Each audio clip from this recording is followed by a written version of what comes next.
Rain paid relentlessly across the Texas plains, turning the dusty trails into rivers of mud. The sky roared with thunder, lightning flashing over the endless horizon. Emma stumbled along the narrow path, her coat sucked through, her breath coming in shallow, painful gasps. Every step felt heavier than the last.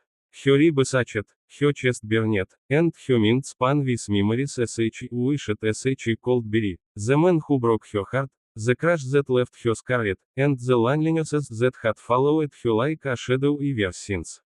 The pain was too much. As she clutched her side, gasping, trying to breathe, but her body refused to obey.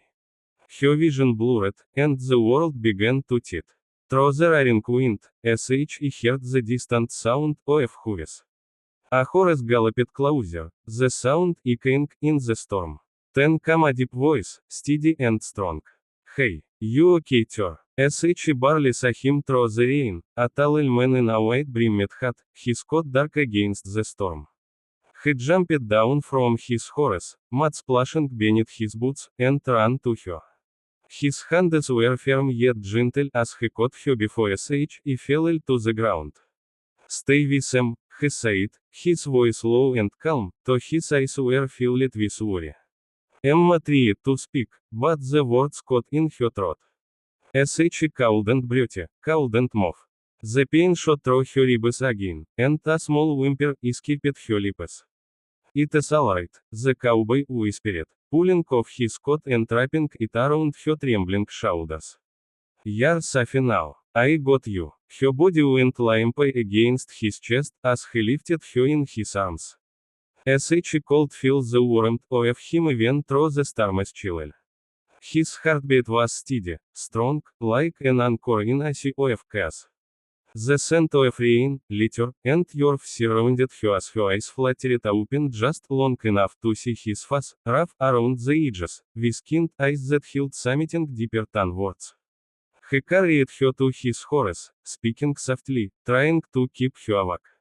We're almost there, just hold on. As she wanted to tell him to let her go, that she wasn't worth saving, but all she could do was nod weakly as he lifted her onto the saddle and climbed up behind her, one arm holding her close.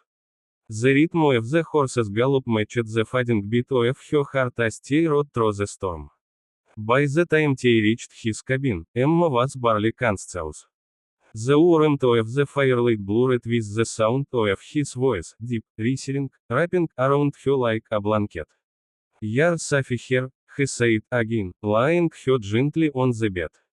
As she felt the soft touch of his hand brush wet strands of hair from her face. You're gonna be just fine. For the first time in a long while, Emma let go. The storm outside raged on, but inside that small wooden cabin, there was only the sound of rain against the window, the crackle of fire, and the quiet breathing of a man who didn't even know her name but had already saved her life. When Emma woke, sunlight was spilling through the thin curtains of the cabin, painting golden lines across the wooden floor. For a moment, she didn't remember where she was. The soft crackle of a fire filled the silence, and the smell of coffee drifted through the air. Her body ached, especially her ribs, but she could breathe, slowly, carefully, without that crushing pain from before. When she turned her head, she saw him, the cowboy from the night before. He sat near the table, fixing a worn-out saddle, his hat resting beside him. His movements were steady and patient, like someone used to long days and quiet work. You're awake, he said without looking up. His voice was calm, low, and carried a quiet strength. You fainted out by the ridge. Had to jet you out of that storm. Emma tried to sit up, wincing at the sharp pain in her chest. I thank you, she whispered, her voice barely audible. He finally looked at her, those dark brown eyes filled with concern but not judgment. You've got some bruised ribs, he said. And you were half frozen. You're lucky I found you when I did. Emma glanced around the small cabin, simple but warm. There was a wooden table, a few old photographs, and shelves filled with books and towels. Everything looked worn but cared for. The kind of place that belonged to someone who lived alone and didn't mind the silence. Sh lowered her gaze to her hands, not sure what to say next. I didn't mean to trouble you. I just needed to get away for a while. He shrugged, tying off the leather strap he'd been working on. We all need to get away sometimes. You don't owe him an explanation. The kindness in his voice almost broke her. People usually wanted answers, reasons, stories. But not him. He didn't ask where she come from or why she looked so lost. He simply offered help without expecting anything in return. That quiet understanding unsettled her more than any question could. When he stood and walked toward the stove, the floorboards creaked beneath his boots. He poured her a cup of coffee and handed it to her, his rough hands surprisingly gentle. Drink this. You need it. Emma accepted it with trembling fingers. The warmth spread through her chest, easing the cold that had lingered deep inside her. For the first time in weeks, she felt something close to peace. He went back to his work, speaking after a long pause. Name is Luke. Emma, she said softly. Emma Gray. Luke nodded, his expression unreadable. Well, Emma Gray, looks like you'll need a few days to heal up. You can rest here as long as you need. She wanted to protest, to tell him she couldn't stay, but her body had already made that choice for her. Every muscle begged for rest. She nodded slowly, grateful but uncertain. Thank you, Luke. I don't know how to repay you. He smiled faintly, his eyes still focused on the saddle. Don't worry about that. Just get better. The rest can wait. As the day stretched on, Emma watched him move around the cabin, fixing, cleaning, feeding the horse outside. He didn't talk much, but his silence wasn't empty. It felt calm, like the quiet before sunrise. She found herself breathing easier just being near him. Ranch began to follow a rhythm that soothed Emma's bruised spirit. Mornings started early, with the smell of coffee and the golden light of dawn spilling over the plains. Luke would already be outside, tending to the horses, his silhouette framed against the rising sun. At first, Emma stayed inside, watching him from the window, still uncertain about where she belonged. But soon, she found herself stepping out into the open air, the wind brushing against her face, the scent of hay and earth grounding her in a way she hadn't felt for years. She began helping him with small chores, feeding the animals, brushing the horses, sweeping the porch. Each task, no matter how simple, made her feel useful again. The quiet companionship between them deepened with each passing day. They didn't need many words. Sometimes Luke would tell her stories about the land, about how he grew up there, how the storms could destroy everything one season and bring it back to life the next. Emma listened, her heart slowly opening, realizing that healing wasn't always loud or sudden. Sometimes it came in the quiet moments between sunrise and sunset. One evening, they sat outside by the fire, the sound of crickets echoing through the fields. The flames flickered against Luke's face, softening the hard lines that life had carved there. He stared into the fire for a long time before finally speaking. I lost my wife 3 years ago, he said, his voice low and steady, but with a weight that only grief could jive. She was thrown from her horse during a storm. I tried to save her, but I was too late. Haven't forgiven myself since. Emma felt her chest tighten. For the first time, she saw the pain that lived behind his calm eyes. I'm sorry, she whispered, her voice trembling. That must have been unbearable. He nodded slowly. Some days, it still is. But you learn to live with the ghosts. He turned to her then, his gaze gentle but searching. What about you, Emma? What is chasing you? The question hung between them like smoke.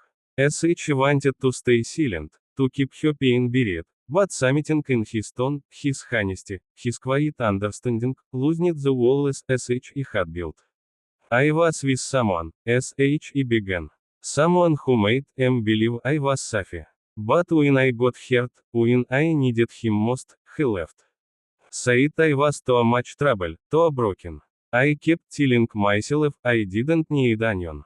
But the truth is, I just didn't want to feel that kind of pain again. Luke's eyes softened. You ain't wake up for hurting, Emma. You're still standing. That counts for something. A small smile touched her lips, the first genuine one in months.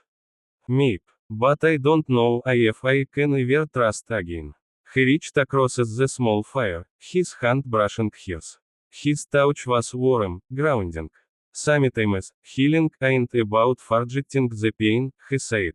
It is about finding someone who won't walk away when it shows. Piece they had built together began to feel like something real, something that could last. Emma's latter had returned, soft and uncertain at first, then stronger as the days passed. Luke would catch her humming while he fed the horses, or smiling as he walked through the fields at sunset. He didn't say it out loud, but seeing her light slowly return made him feel alive again too. For a while, the world outside the ranch didn't matter. The two of them lived in their small, quiet bubble of safety and unspoken affection. But peace never lasts forever. One afternoon, a black car pulled up near the edge of the ranch, its engine rumbling like a warning. Luke was working on the fence when he noticed it. Emma, carrying a bucket of feed, froze the moment he said. Her hand trembled, the color draining from her face. No, he whispered, her voice breaking. It can't be. The door opened, and Daniel stepped out, the man he thought he had escaped. His suit looked out of place against the dusty land, his face twisted with frustration and desperation. Emma, he shouted, walking toward her. What the hell are you doing here? I've been looking everywhere for you. Luke dropped his towels and stepped closer, placing himself slightly between them. You should leave, he said evenly. He doesn't want to see you. Daniel's eyes narrowed. Who the hell are you? He snapped. You think you can hide her out here in the middle of nowhere? She's coming with him. He reached for Emma's arm, his grip rough and possessive. Emma flinched, trying to pull away. Let go, Daniel. I'm not going anywhere with you. Luke's jaw tightened, his calm beginning to crack. You hurt her, he said, his voice low and dangerous. Let her go. Daniel scoffed and tried to shove past him, but Luke grabbed his wrist, twisting it just enough to make him stop. The air grew heavy with tension, the only sound is the wind and the restless shifting of the horses nearby. You hurt her honest, Luke said through clenched teeth. You won't do it again. Daniel yanked his hand free, glaring at both of them. You think this changes anything? You'll come back, Emma. You always do. His words were bitter, but beneath them was a hint of fear of losing control, of losing her. Emma took a deep breath, her heart pounding. No, she said firmly, her voice shaking but clear. Not this time. You don't own him anymore. For the first time, Luke saw the strength in her eyes, the same fire that had been buried under pain for so long. Daniel stood there for a few seconds, jaw tight, before spitting a curse and storming back to his car. The tears spun in the dirt, leaving behind nothing but the echo of his anger and the smell of burnt rubber. When he was gone, Emma turned to Luke, tears streaming down her cheeks. She tried to speak, but no words came out. Luke didn't say anything either. He simply stepped forward and pulled her into his arms, holding her close. She buried her face against his chest, sobbing into the flannel shirt that smelled like smoke and pine spring come quietly to the plains, bringing soft winds and the scent of blooming wildflowers. The ranch that had once seemed lonely now felt alive again. The horses ran freely in the open fields, and the sound of laughter, Emma's laughter, drifted through the air. The pain that once lived in her chest had eased, replaced by something gentler, something that made her heart beat with warmth instead of fear. As she often caught herself watching Luke as he worked, the way the sunlight caught the curve of his hat, the way his hands moved with purpose and care. He had given her something as he never thought she'd find again, peace. One evening, the sky was painted with shades of gold and rose, and the air shimmered with the quiet hum of crickets. Emma stood by the corral, brushing down one of the horses, when Luke approached, his boots crunching softly on the dirt. He leaned against the fence, watching her with that calm, steady gaze as he had grown to trust. "You've changed," he said after a moment, his voice low and thoughtful. "You breathe easier now." Emma looked up at him, smiling softly. "That is because someone finally showed em how." Her words made him pause, and for a second, neither of them looked away. The silence between them wasn't empty, it was full, alive with everything they had both left unsaid. Luke stepped closer, the last of the daylight catching the edge of his smile. "Emma," he said gently, "you could have left weeks ago. The roads are clear now. Why are you still here?" As she set the brush down, turning to face him fully. "Because for the first time in years, I don't want to run anymore." Her voice trembled with honesty. "You helped them remember what it feels like to be seen, to be safe. I thought I was broken beyond fixing, but you, stopped, her eyes shining. You reminded them that healing isn't about forgetting. It is about finding someone who understands the hurt and stays anyway." Luke's throat tightened. He reached out, his fingers brushing a strand of hair from her face. "Then let them help you keep breathing," he murmured. "Every day, for as long as you'll let them." As she didn't answer with words. Instead, as she stepped closer until her forehead rested against his chest, feeling the slow, steady rhythm of his heartbeat. His arms came around her, strong and certain, holding her as she were the most precious thing in the world. The evening breeze carried the scent of rain and earth, the sound of horses moving softly in the distance. For a long time, they stood there, two people who had been broken and rebuilt, finding comfort in the quiet strength of each other. The sun dipped below the horizon, casting the land in twilight gold. Emma lifted her head, her eyes meeting Luke's. He smiled, small but real, before leaning down to kiss her, a slow, tender promise that spoke of new beginnings.